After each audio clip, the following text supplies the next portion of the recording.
여기 현대미술의 전설이라 불리는 예술가가 있습니다. 이건 그의 작품입니다. I'm making art. I'm making art. 그런데 그는 내내 제자리에서 팔만 움직이며 말합니다. 나는 예술하는 중, 나는 예술하는 중. 그뿐인가요? 자신이 가르치던 제자들에게 이 문장을 벽에 쓰라고 시킵니다.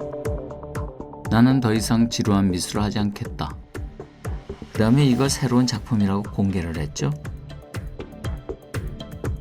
세월이 흘러 이 작가는 이렇게 할아버지가 됐습니다. 그의 최근 작품은 어떤지 볼까요? 자기 얼굴에 뭔가 칠한 것, 이건 또 남의 얼굴에 점 찍은 것, 모두 이 작가의 작품입니다. 세월이 흘러도 여전히 어렵죠. 이번엔 다른 작품을 좀 볼까요? 이 남녀는 마리나와 울레이, 물론 이들도 이름난 현대미술가입니다.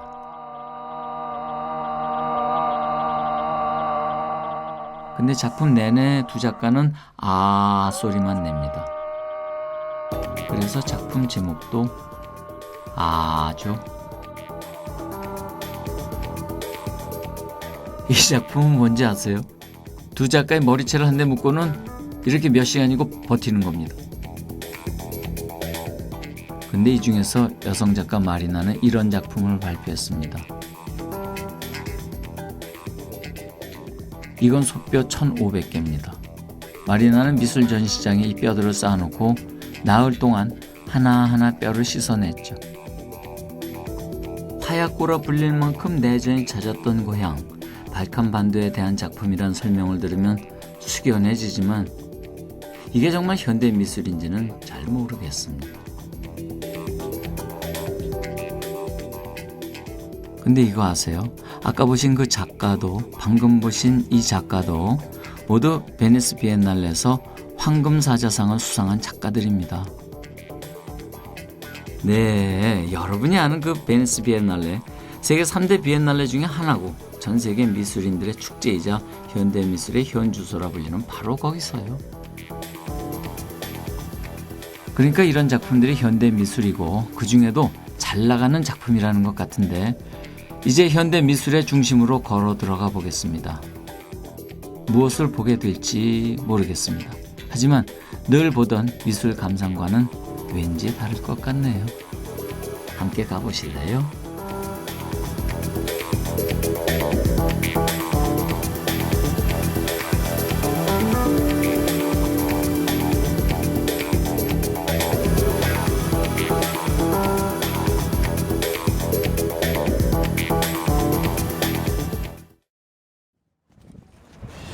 여기가 어딘고 하니 물의 도시 베니스입니다. 베니스는 이미 중세 때부터 문화 중심지로 유명해진 도시죠. 118개의 섬으로 이루어진 도시 베니스에서 태어난 지 118해가 된 축제가 열렸습니다. 바로 베니스 비엔날레입니다. 6개월 동안 30만 명이 다녀갔다는 올해 베니스 비엔날레에선 88개의 국가권 전시와 47개의 특별전이 열렸다고 합니다. 그중 큰 화제를 모았던 데가 여기 바로 프랑스관인데요. 올해는 프랑스관에서 독일관 전시가 열렸습니다. 우호조약 체결 50주년 기념으로 두 나라가 전시장을 맞바꿨죠. 그런데 독일은 한술 더 떠서 자국 작가가 아닌 중국 작가 아이 웨이웨이를 초청해서 독일관을 꾸몄습니다. 이게 바로 아이 웨이웨이 작품 뱅입니다.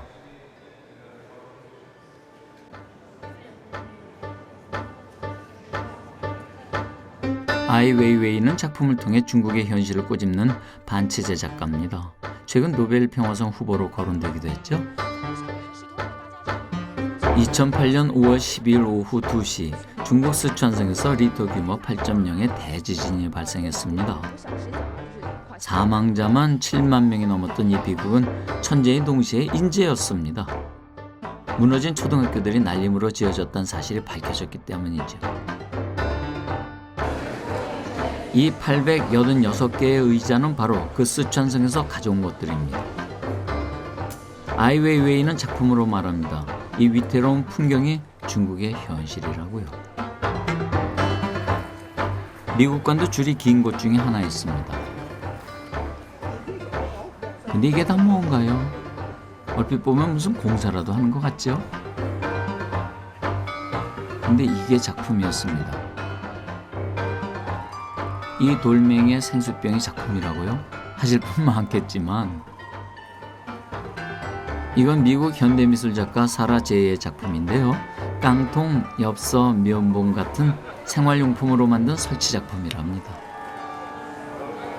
Sergi is known in particular as an artist who does accumulative sculptures, a collection of everyday objects, sometimes very tiny ones, things that you wouldn't normally think of as having artistic significance. And from these she builds fantastical architectonic structures that often have a kind of an impossibility to them.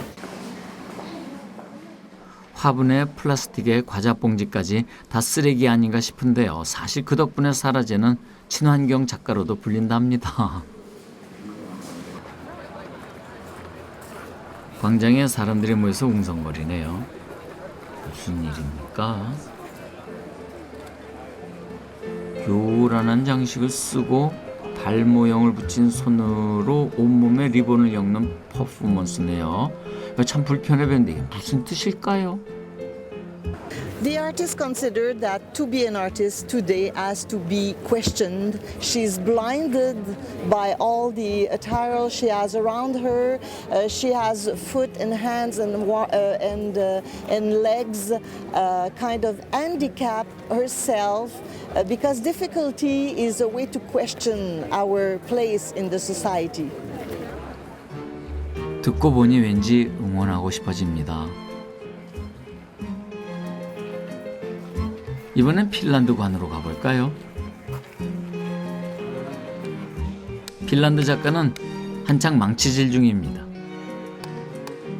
수십 개의 자작나무 조각들을 못질러서 큰 자작나무를 만드는 퍼포먼스입니다. 숲의 나라 핀란드 작가답죠?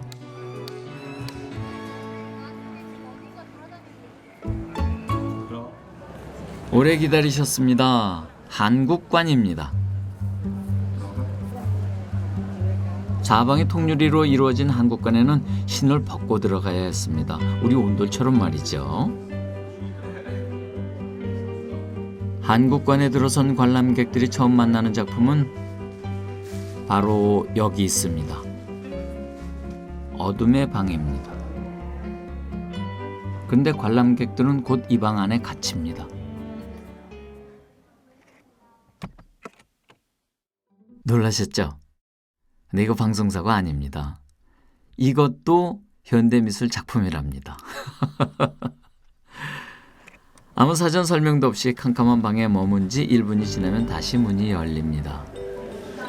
조금 당황스러운 이 작품은 우리나라의 김수자 작가 작품입니다. 어둠의 방에서 나오면 빛의 방이 기다립니다. 그런데 이 소리 좀 들어보세요.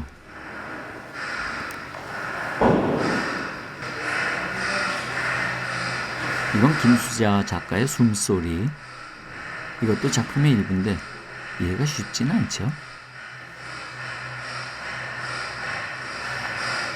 하지만 이 작품을 자연스레 받아들이는 관람객도 적지 않았습니다.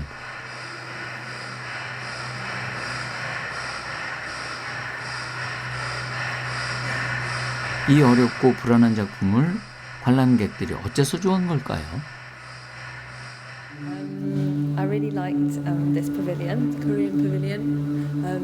It makes you feel very much like very confused, and it messes with your perception as to what's up, what's down, which way you're going.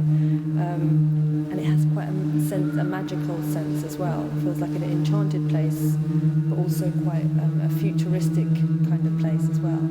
끝없이 자기 모습이 비치는 텅 빈 공간에서 관객들은 익숙하게 여겼던 일상과 감각을 새로운 느낌으로 돌아보게 되는데요. 그게 바로 작가가 바라던 바지요. 제가 지난 가을에 뉴욕에서 있었던 허리케인 샌디 때 일주일간 전기도 없이 가스나 따뜻한 물도 없이 그 일주일간의 어떤 밤을 보내면서 많은 그 생각을 하게 됐고 그런 그 생각 끝에 우리가 과연 인간이 갖고 있는 그 두려움, 어둠 속에서의 어떤 두려움이라는 것이 내 정체가 뭘까를 생각하면서 바로 그것이 바로 unknown이기 때문이다. 우리가 두려워하는 것이 그 물질 내지는 사람이 아닌 우리가 모르는 것, 그것이 바로 우리의 두려움이다라는 생각을 하게 됐어요. 이쯤 되면 관람객은 깨닫게 됩니다. 관람객 자신도 작가의 메시지를 공유하는 작품의 일부라는 걸요.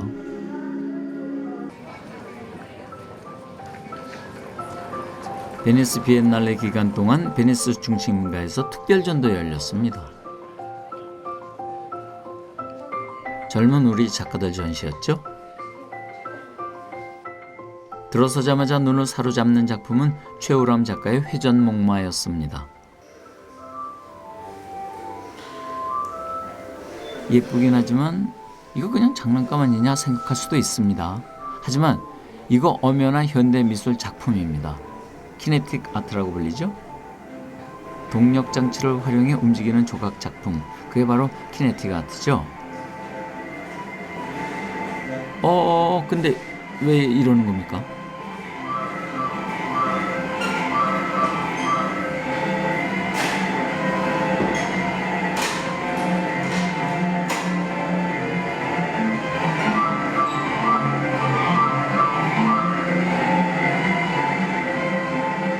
작가는 이 작품을 통해서 인생의 꽃밭인 줄 알았냐? 그건 오산이다라고 말하고 싶었답니다. 관람객이 날개를 달았네 했는데 그건 작품의 그림자였습니다. 거대한 한 쌍의 날개, 최수왕 작가의 작품입니다. 근데 조금 더 보니 이게 보통 날개가 아닙니다. 사람의 손이었어요. 현대미술 어렵습니다.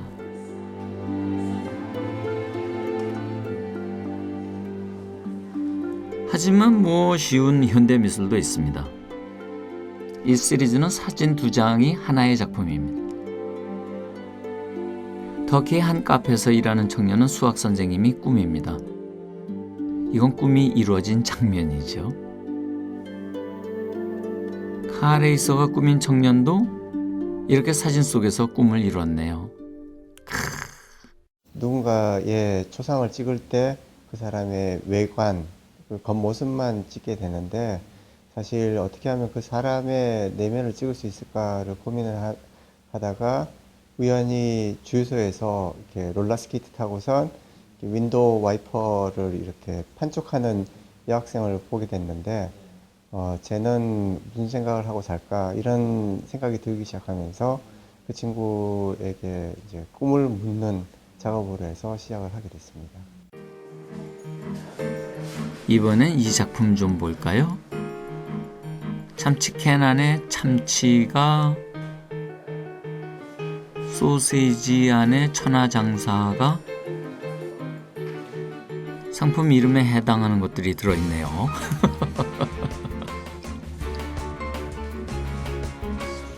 제 생각에는 여기 있는 모든 해외 분들도 이 주제에 대해서 쉽게 다가서고 한국 작가 작품들이 이렇게 감정적으로 쉽게 소통이 되는 면이 분명히 있는 것 같거든요. 베니스에서 차로 30분 거리의 파도바시. 이곳에 5m 높이의 거대 조각상이 세워졌습니다.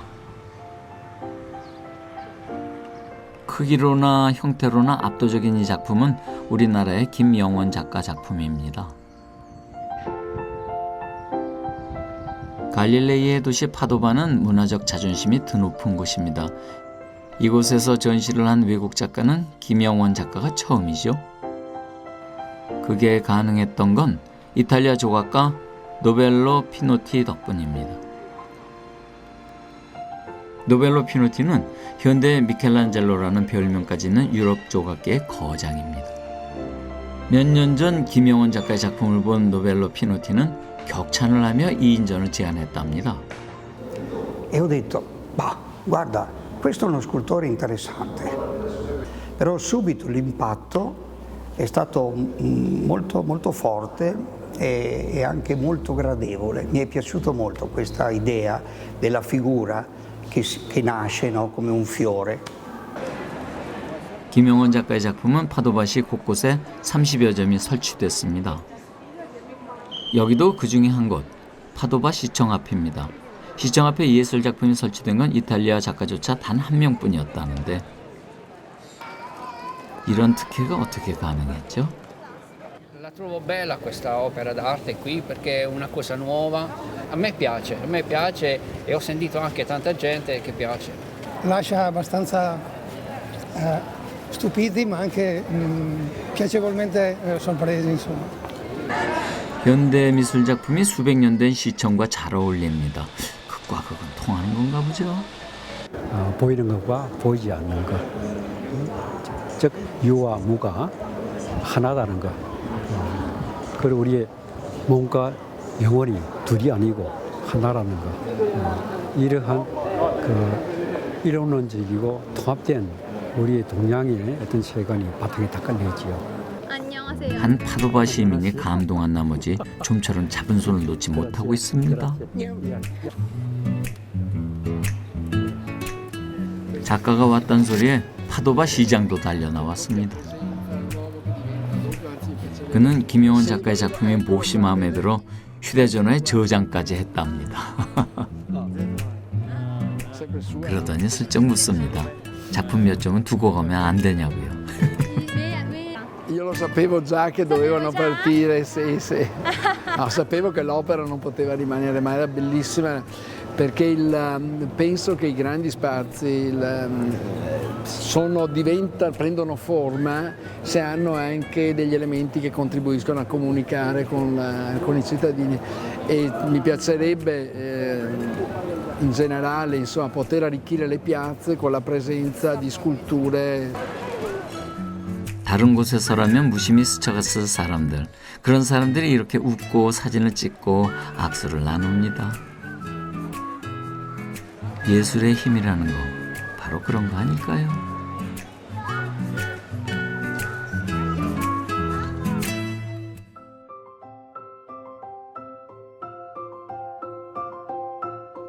여기 두 점의 도자기가 있습니다. 아주 비슷해 보이죠? 근데 이거요, 왼쪽은 비누고 오른쪽은 유리입니다. 유리공예로 이름난 무라노 섬에서 현대미술 작가들과 유리장인들의 협업전이 열렸는데요. 비누로 작업하는 신미경 작가도 초대됐죠.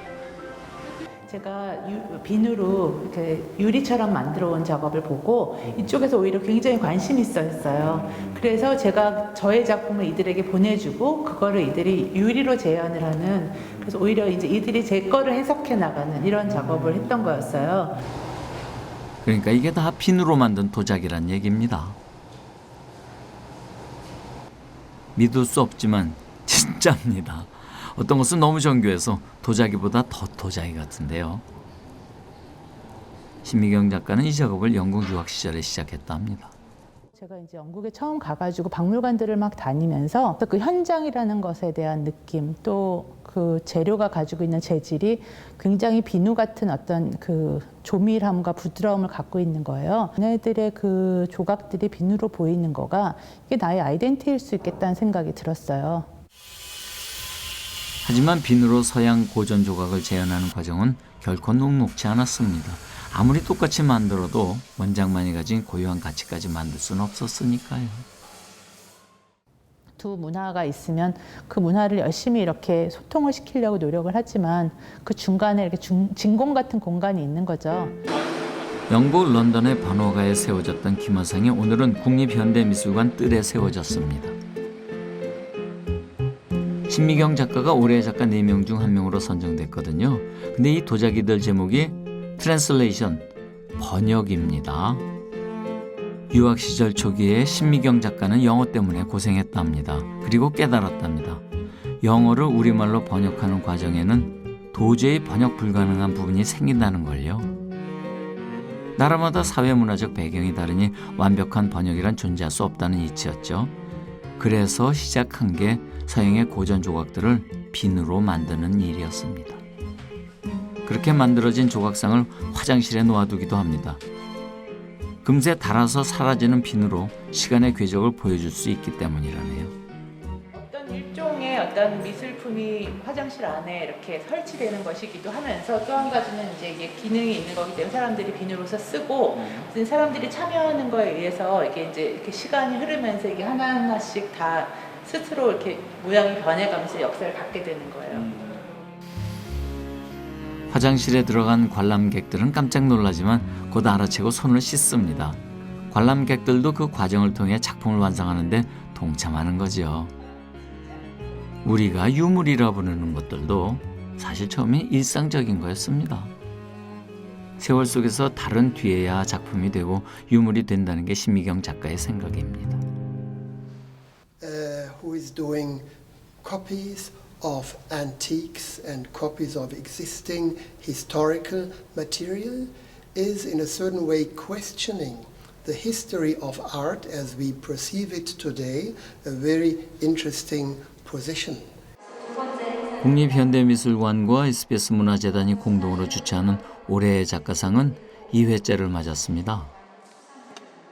올해의 작가상은 역량 있는 우리 현대미술 작가들에게 지원금과 전폭적 지원을 약속하며 제정된 상입니다. 조혜준 작가 전시실입니다.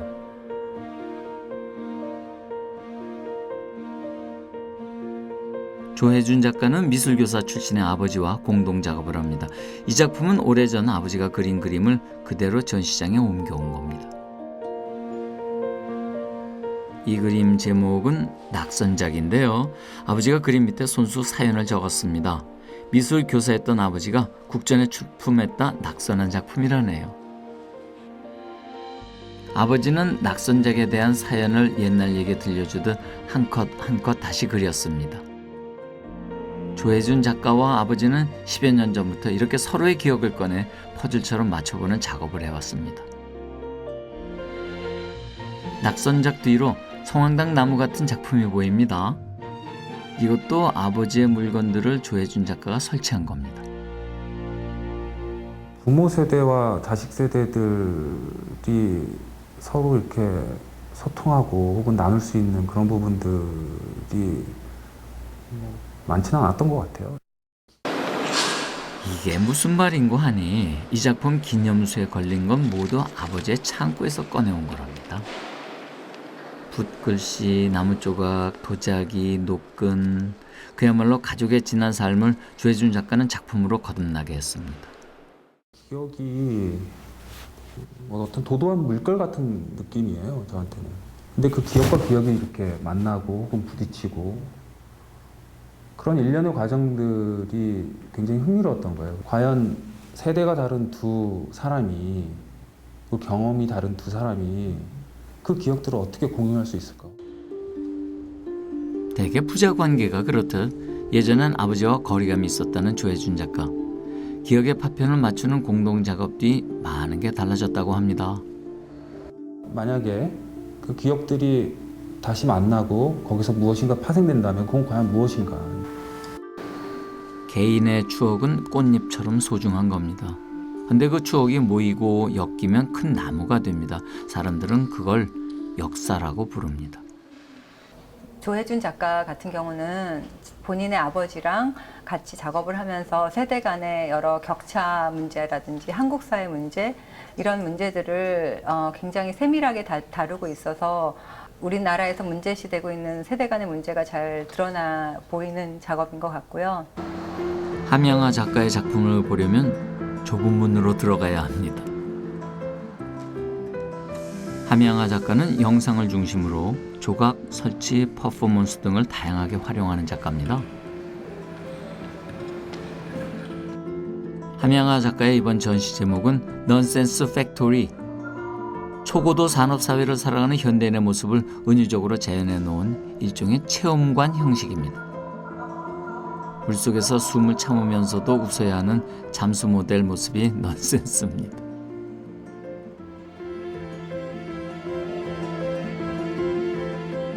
모자이크가 웬 건가 하는 순간 화면은 어린이 합창단으로 바뀝니다. 근데 뒤집혀 있습니다. 이건 실제 1972년에 있었던 방송사고 장면입니다. 역시 넌센스로군요. 화면은 다시 모자이크로 바뀌더니 작은 칸마다 일하는 사람들이 보입니다. 필사적으로 일하지만 그래 봐야 전체의 일부, 삶 자체가 넌센스란 생각을 하게 됩니다. 함양아 작가의 작품들은 항상 인간에게서 눈을 떼질 않습니다. 그의 인간에 대한 관심은 언제부터 시작된 걸까요?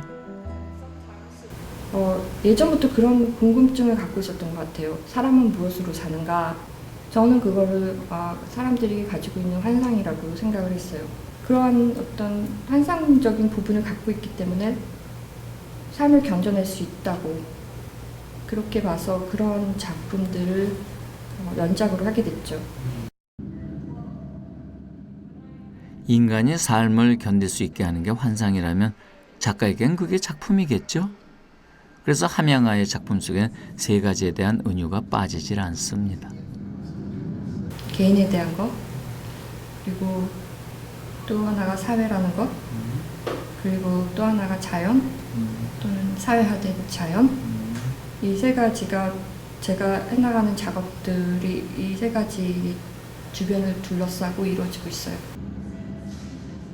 함양아 작가의 작품은 결국 초고도 산업사회의 모습을 통해 삶을 비추는 거울이라고 볼 수 있지 않을까요?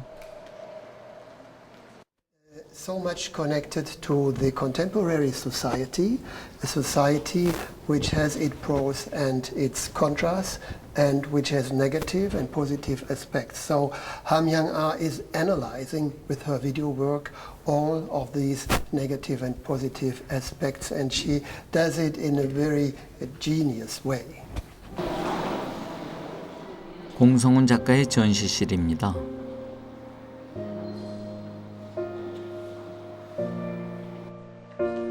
전시실 가득 풍경화들이 걸려 있습니다. 근데 이 풍경화들 분위기가 묘합니다.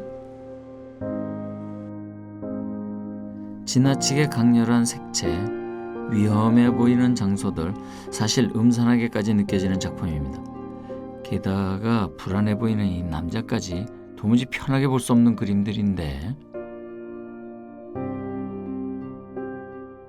흔히 풍경화라고 하면 보면서 기분이 좋아지게 마련인데 공성훈 작가의 풍경화는 솔직히 예의상으로라도 그렇게 말하긴 힘듭니다. 풍경 속에 간간히 등장하는 사람이나 사물도 좀 으스스한 느낌이 들 정도죠. 이 그림들 어떻게 봐야 되는 거죠? 예쁘기만 하면 좀 파렴치해 보이는 부분이 있어요. 그러니까 예쁘다는 게 뭔가 좀 생각을 해보면 굉장히 관습적이고 좀 그래서 무책임하다 그럴까? 다들 좋아하는 거 말고 세기를 찾겠다 그거네요.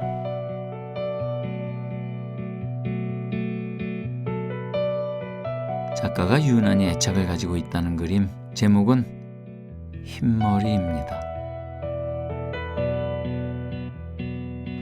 흰머리라는 작품은 백령도의 여행을 갔다가 어떤 작가 뒷머리를 찍었다가 나중에 이제 백령도에 대한 작업을 하면서 어떤 우리 남북 관계라든가 여러 가지 또 혹은 지나온 세월의 상처 뭐 이런 것들을 생각하면서 그려서 좀 폭풍이 올 것 같은 바다에 서 있는 뒷모습이죠. 저희 아버님도 북에서 넘어오셨고 뭐 그런 여러 가지 생각이 들어서 그 흰머리를 통해서 어떤 지나간 세월, 지나온 세월 그런 세월을 좀 그려보고 싶었어요. 흔하디 흔한 미술 형식의 회화지만 그 속에 독특한 작가의 목소리가 담긴다면 얘기는 달라지겠죠? He kind of has brought a new feeling to painting in landscape, in the genre of landscape painting, and just to see powerfully the colors from his red period to the blue period. Yes, and I quote Picasso. 우리 작가는 캔버스로 승부를 거신 공성원 작가십니다. 큰 박수 부탁드립니다. 심사위원들은 심사평에서 이렇게 말했습니다. 더 이상 새로운 성과를 보여주기 힘들다는 평이 지배적인 회화 매체에 천착해서도 보기 드문 혁신성을 일궈냈다라고요. 이 공성훈 작가는 전통적인 회화라는 장르를 포기 안 했죠. 그래서 원래 공성훈 작가가 뭐 미디어 작업도 하고 설치 작업도 하고 젊었을 때는 많은 그런 시도들을 했었는데 결국 페인팅이라고 하는 캔버스하고 붓이라고 하는 두 가지 전통적인 재료를 갖고 자기의 주변의 얘기들, 일상사를 아주 그 그로테스크하면서도 또 초현실적인 느낌도 가지면서도 그래도 아주 낯선 풍경들을 우리에게 제시해가지고 우리가 살고 있는 현대인의 어떤 고독 같은 거, 소외감 같은 것들을 아주 그런 절묘한 색채로 표현하지 않았나. 대학에서 서양어를 전공했지만 졸업 뒤에 오랫동안 공성훈 작가가 몰두했던 건 설치 미술이었습니다.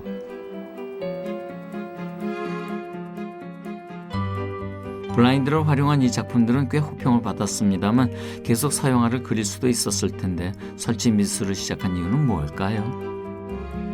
민중미술이나 이렇게 그 모더니즘 추상이나 좀 이렇게 그림에 대한 이렇게 말들이 굉장히 좀 많이 따라붙는다고 생각을 했고 그때 그래서 좀 말을 안 해도 되는 그런 작업을 좀 해보고 싶어서 이제 블라인드는 사실 뭐 이렇게 그림이 주장하는 바가 작품이 주장하는 바가 하나도 없거든요. 그냥 딱 잠깐 보고 말면 되는 그런. 설치 미술가 시절 작품 중 단연 눈에 띄는 것 바로 예술 작품 자판기입니다. 자판기 속엔 다른 작가들의 진짜 작품이 들어 있었다네요. 그 담배 자판기를 빌려다가 좀 손을 보고 그다음에 이제 작가들 선정하고 뭐 그거에 대한 이제 광고해주고 디스플레이하고 뭐 판매하고 뭐 이런 그 일종의 매개 기능이라고 그럴까? 그러니까 크리틱 딜러 시스템이라고 하는 그 역할을 한 거지 제가 뭘 창작하거나 그런 건 없죠. 예. 설치 미술이 공허하다는 느낌이 들 때쯤 공성훈 작가는 새로운 시도를 합니다. 먼지로 그림을 그리는 거죠. 진짜 먼지로요. 이 소나무도 먼지로 그린 겁니다. 뭐 현대미술이 어렵다고 그러잖아요. 이렇게 붕 떠 있는 것 같은 현실하고 좀 붕 떠 있는 것 같고 그다음에 있어도 없는 거고 없어도 있는 거고 뭐 이런 식의 그 좀 아사무사한 그런 거 말고 그냥 있는 거 있는 거고 없는 거 없는 거고 그런 공부 되게 하고 싶었어요. 그래서 그게 좀 체질 개선이라고 그럴까? 좀 그런. 공성훈 작가가 온전히 회화로 들어온 건 그런 고민들을 거친 뒤였습니다. 다시 붓을 잡기로 결심한 뒤 가장 먼저 그리기 시작한 건 다름 아닌 개였습니다. 근데 이 개들이 말입니다. 별로 행복해 보이질 않습니다. 그렇죠? 춥고 힘들어 보입니다. 왜죠? 그때 제가 직장이 용인이었는데 갈 때 2시간 반, 올 때 2시간 반 이렇게 왔다 갔다 하다 보니까 매일 새벽에 나가서 이제 밤에 깜깜할 때 늦게 들어오니까 뭐 다 자고 식구들은 다 자고 그다음에 매일 보게 되는 게 그런 그때 마당에 어떤 아저씨가 키우던 개들 식육견이란 말이에요. 그 보신탕용 개예요. 개들이 이제 태어나서 6개월 동안 묶여 있다가 산책도 한번 못 하고 이제 6개월 되면 다 커서 이제 팔려가거든요. 개의 처지에 인간의 삶을 투사했던 거죠. 근데 그게 왜 다른 매체도 아니고 회화였을까요? 매일 마주치는 대상을 미디어로 하는 게 왠지 좀 이렇게 온당하지 않은 것 같은. 그러니까 미디어라는 건 간접적인 매체잖아요. 그러니까 내가 이 손가락으로 A를 누르던 뭐 혓바닥으로 누르던 발가락으로 누르던 A는 똑같이 A로 찍히잖아요. 그래서 사실 이렇게 대상하고 사실 굉장히 간접적인 이렇게 그 대면을 하게 되거든요.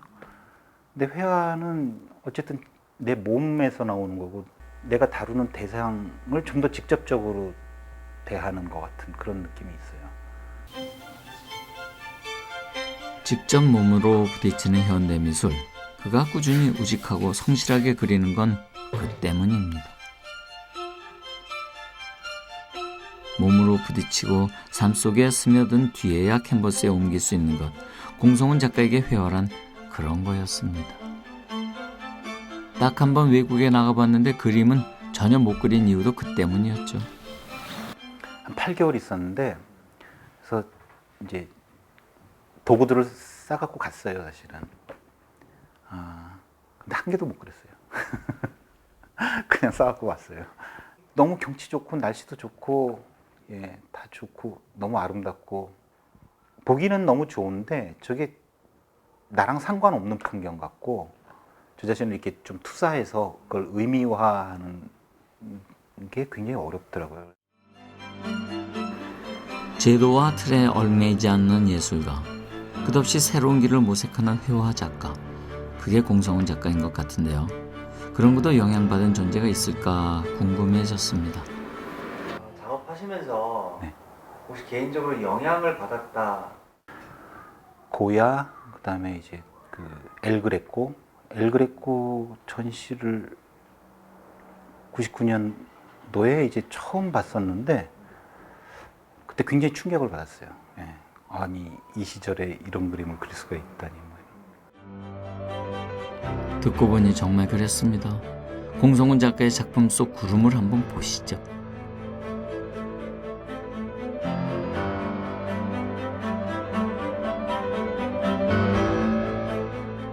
이건 엘그레코의 구름입니다. 똑같진 않지만 느낌이 비슷하죠? 공성훈 작가의 구름은 엘그레코에 대한 경의의 표시인 셈입니다. 엘그레코의 작품 속 구름들은 몽환적이고 풍부한 감정을 담고 있다고 평가받습니다. 공성훈 작가의 작품도 비슷합니다. 특유의 엄숙하고 장중한 분위기를 만드는데 구름이 한몫하는 때가 많습니다. 또 다른 계획 있으시다면? 스페인 미술관 기행 좀 하려고 하거든요. 스페인에서 특히 이제 그 엘그레코랑 고야 그림을 좀 보고 싶어요.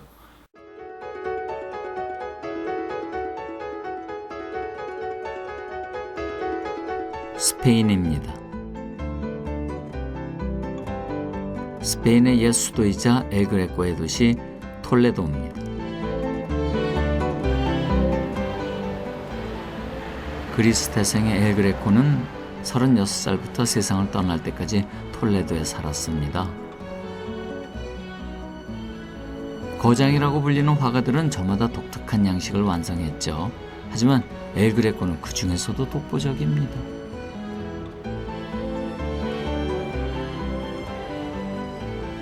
제가 2007년에 뉴욕에서 이 엘그레코의 톨레도 이 풍경을 그린 그림을 봤었는데 저쪽에 이제 대성당이 있고 성이 있고 아마 여기 근처 어디서 그린 것 같아요. 서양 미술사상 가장 극적이고 독특한 풍경화라는 평을 받는 이 작품을 보면 엘그레코에게 톨레도의 화가라는 별명까지 붙었던 이유를 알 수 있습니다. 엘그레코의 개성과 파격이 잘 드러난 또 다른 풍경화를 만나러 엘그레코 미술관에 왔습니다. 이 그림이 그려진 건 1599년경, 당시로선 충격적인 그림이었답니다. Bueno, que en aquella época no era muy habitual el pintar ciudades o por sí solas. Sí es verdad que hay muchos paisajes que se introducen dentro de los cuadros, pero ciudades en su conjunto solas prácticamente es muy difícil encontrar, puesto que los motivos, como decía antes, son religiosos o retratos. 내용도 내용이지만 표현도 어찌나 개성적이었는지 당시 사람들은 엘그레코가 혹시 정신 이상자나 시각 장애인이 아닌지 의심까지 했답니다.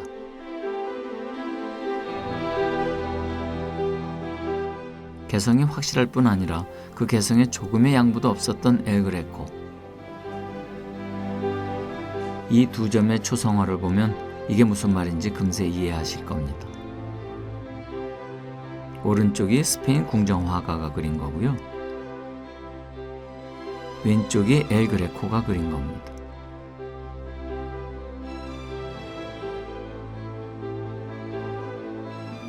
훨씬 더 이렇게 권위적이라고 그럴까? 그 위험이 있다던가 그런 이렇게 자신의 신분을 나타내는 그런 그림이고, 어떻게 보면 이거는 훨씬 더 좀 색채도 더 무채색을 많이 쓰고 형태도 사실 이거랑 많이 다릅니다. 이렇게 좀 달라지고.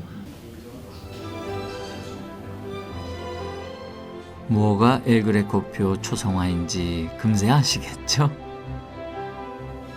이게 이렇게 정형화되어 있는 어떤 권위적인 틀 속에서 그려진 거라면 이건 훨씬 더 조금 더 자유롭고 스냅사진 같이 그 사람의 성격이라든가 이런 걸 훨씬 더 이렇게 빨리 캐치할 수 있는 그런 식으로 그려진 그림으로 보입니다. 먼 나라 한국의 현대 미술가에게도 큰 영향을 미친 엘 그레코. 그를 만나고 나니 그 예술적 유산을 고스란히 물려받은 서양 현대 미술가들은 어떤 작업을 하고 있을지 궁금했습니다.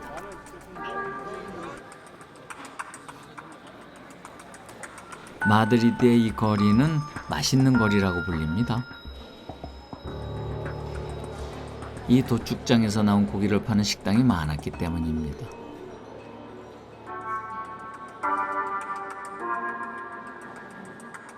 하지만 지금 여긴 더 이상 도축장이 아닙니다. 현대미술 전시장이죠. 마드리드 도축장 전시장의 공식 명칭인 이곳에선 젊은 현대미술 작가들의 작품이 전시되고 있습니다.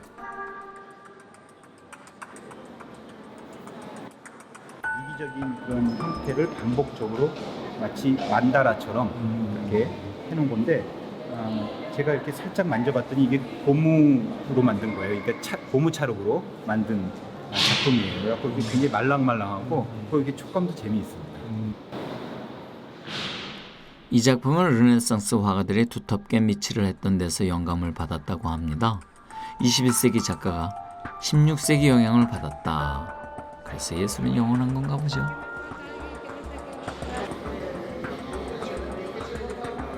(2008년) 문을 연 이곳은 아직 다 완성된 게 아니랍니다. 도축장이었던 흔적을 현대미술의 시간들이 덮도록 천천히 꾸밀 생각이라고 합니다. 두 가지 색깔의 판이란 작품입니다. 파란 셀로판지로 보니까 이런데 빨간 셀로판지로 보니까 이렇군요. 혹시 이분의 은가란 뜻인가?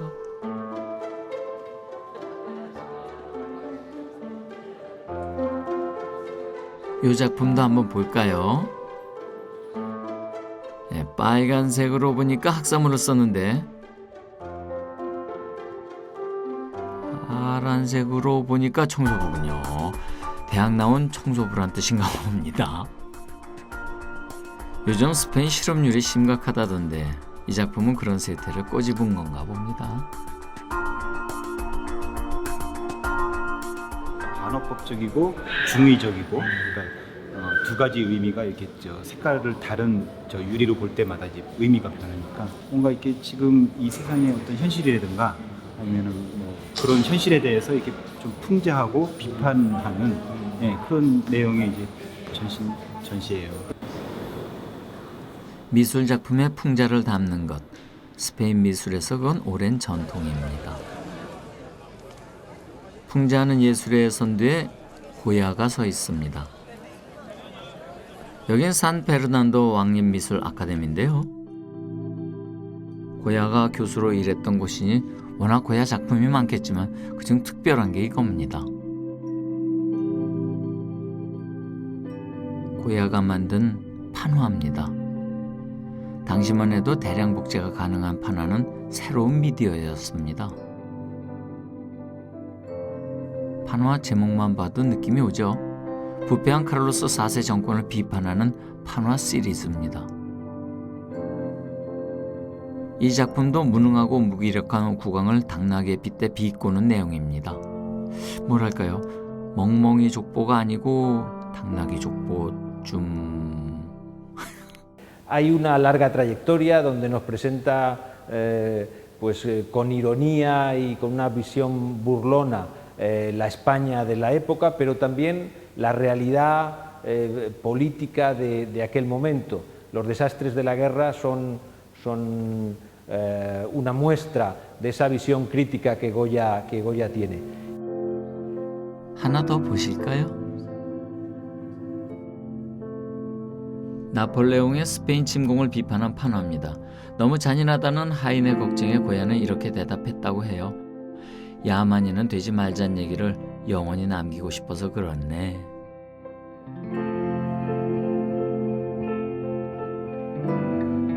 고야의 정신은 체프먼 형제에게도 이어졌습니다. 현대미술계의 스타이자 악동으로 불리는 체프먼 형제. 그들의 작품이 있는 곳으로 가봤습니다.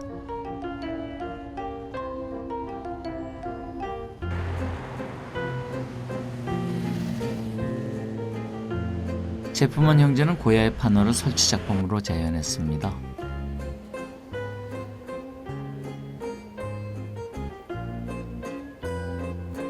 (1994년) 이 작품이 공개됐을 때 미술계가 발칵 뒤집혔었죠. 이 이미지는 체프먼 형제가 이렇게 만들어낸, 고안해낸 이미지는 아니고 예전 그 고야의 그림, 고야의 판화에서 볼 수 있는 그 이미지를 입체화한 거예요. 예술의 기능 중에 하나는 현실을 바꿀 수는 없을지 모르지만 현실을 스캔들화하고 현실을 추문화하고 현실에 너무나 자연스러워 보이는 이 현실의 밑에 깔려 있는 어떤 추악함이나 뭐 더러움이나 이런 거를 이렇게 드러냄으로써 현실을 다시 보게 만들고 그럼으로써 바꿀 수 있는 어떤 하나의 가능성 정도는 제시할 수 있지 않을까 그런 생각이 듭니다. 체프먼 형제처럼 충격적이진 않지만 흥미로운 작품 하나 보실까요? 식칼이 담긴 대의 금붕어가 있습니다. 위험에 비하는 식칼이 금붕어들에겐 은신처입니다. 하지만 숨는다 한들 다 보입니다. 끝없이 삶과 싸워야 하는 인간의 모습을 은유한 거죠. 문화예술의 수도 파리엔 여러 곳의 현대미술 전시장이 있습니다. 여기도 그중 하나 기발한 현대미술 작품을 주로 전시하는 곳이죠.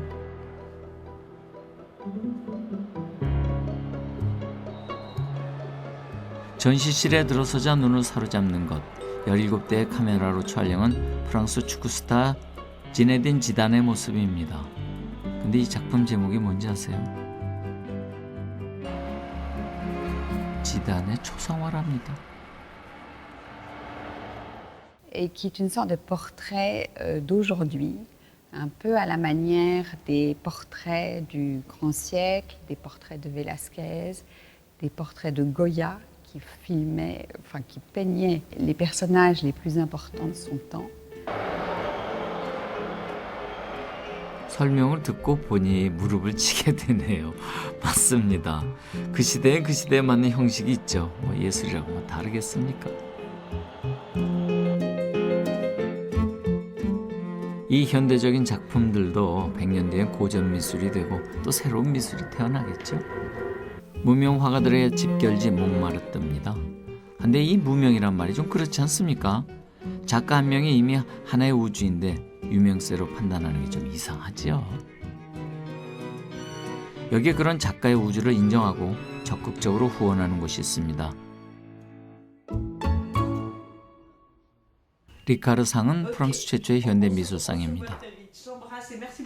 Et la grande différence pour ce prix, c'est que nous achetons une œuvre au lauréat que nous offrons au Centre Pompidou, ce qui permet à un très jeune artiste de se retrouver dans les collections permanentes de ce prestigieux musée.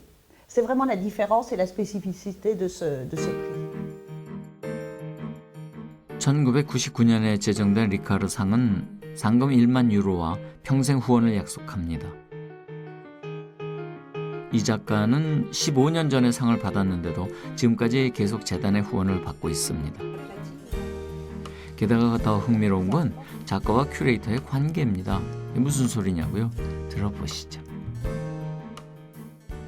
Attention, moi je sélectionne pas les artistes du prix et donc et après c'est plutôt Natacha qui a choisi. Ça dépend, mais généralement c'est l'artiste qui est au cœur du processus et qui choisit avec qui il veut travailler. 작가가 직접 큐레이터를 선정한다는 건 프랑스 현대미술계의 풍토가 기획자보다 작가를 존중한다는 의미입니다. 한마디로 작가지상주의 나라죠. 이 정도면 예술가의 천국 아니냐고 슬쩍 물어봤습니다. Et ça m'a évidemment ouvert beaucoup de portes au niveau tout simplement de la notoriété, de la reconnaissance. J'ai eu beaucoup de publications à cette époque-là. Ça a donné lieu aussi à de nombreux projets d'exposition ensuite. Paulette est régulièrement venue voir mon travail à l'atelier. Voilà, c'est une question on a gardé contact et on travaille régulièrement ensemble avec plaisir. 행복한 비명이 좀 부럽기도 하네요. 그녀의 얘기를 곱씹어 보니 그렇다면 우리나라 대한민국에서 예술한다는 건 어떤 의미인가 되묻게 됩니다. 하지만 선뜻 답이 떠오르진 않습니다. 여러분은 어떻게 생각하세요?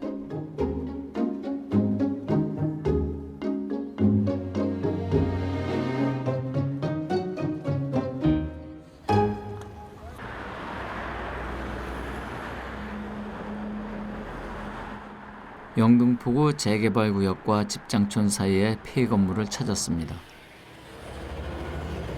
최근 이곳에 아티스트 러닝 스페이스가 문을 열었답니다. 아티스트 러닝 스페이스는 큐레이터나 평론가들이 주축을 이루는 대한공관과 다르게 작가들이 직접 운영하는 전시관이라네요.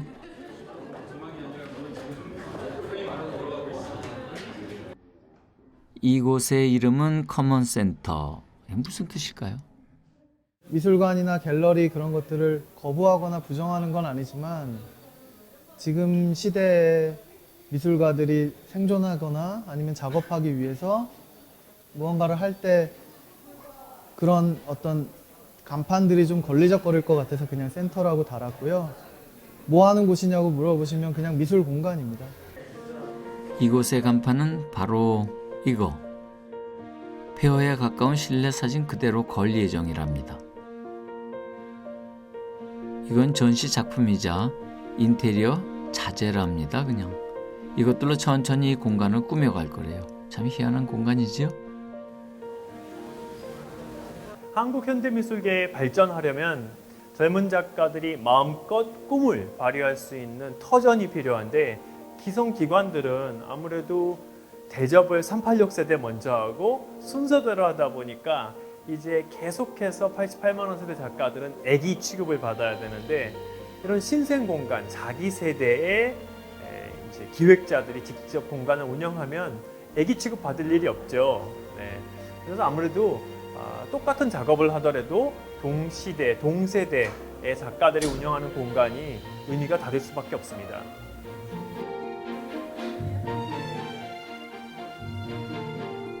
그래서 그런지 젊은 작가와 미술계 사람들이 많이 모였네요.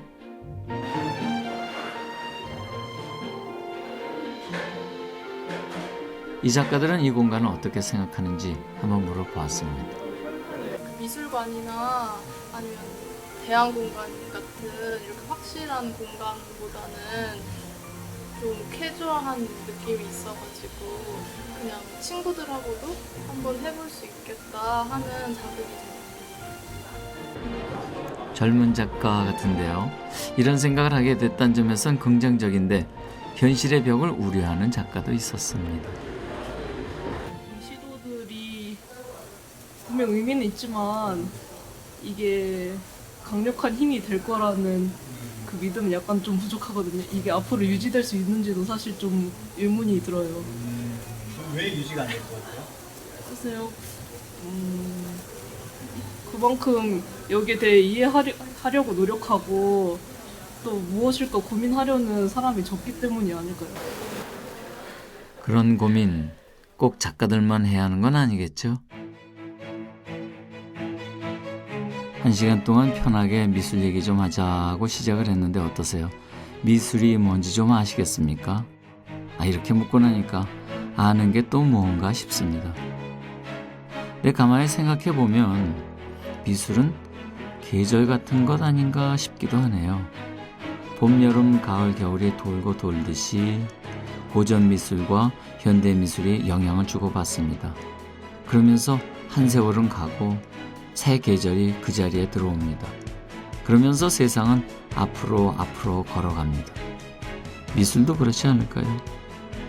여기까지 생각하니까 이렇게 말하고 싶습니다. 또 미술은 진화하는 생명체 같다고요.